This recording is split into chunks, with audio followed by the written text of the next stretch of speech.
the time comes when these troops are gonna come up against us, when they come into our homes, because best believe these people are gonna take some of us to prison, as the scripture says. But it worded as the enemy coming in like a great flood. It says, the Spirit of the Lord shall lift up a standard against him. When this time comes, best believe the Lord is going to lift up that standard. And as I went into that lesson in regards to the heroes, that standard on numerous occasions is going to be in a very warlike fashion. All right? It's going to be in a very mighty fashion. Even in that lesson, I said it's going to start getting very mighty around here. Obviously, we know that a lot more things are going to happen. All right, a lot more possibilities. The possibilities are endless with the Lord and what's tied to his spirit. He's omnipotent.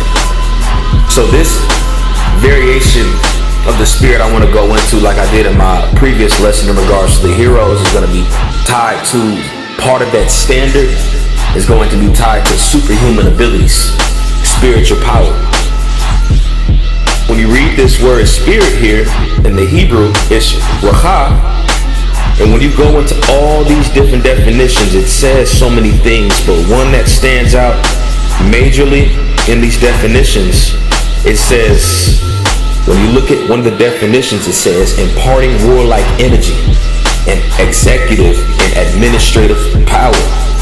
So it says to impart warlike energy within somebody. So when you go back to Isaiah 59, where it says the Spirit of the Lord shall lift up a standard, we can't deny that part of that standard is going to be in warlike energy.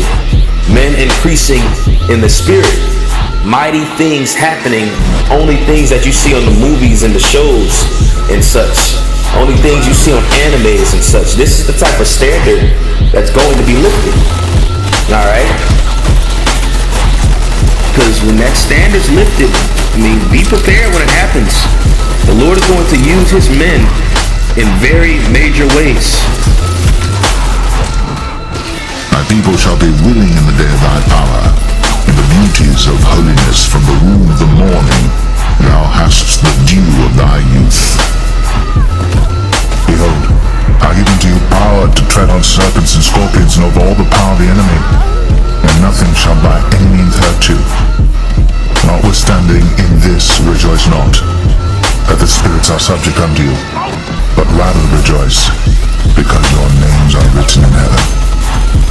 Behold, I will make thee a new sharp threshing instrument having teeth. Thou shalt thresh the mountains, and beat them small, and shalt make the hills as chaff. Thou shalt fan them, and the wind shall carry them away, and the whirlwind shall scatter them. And thou shalt rejoice in the Lord,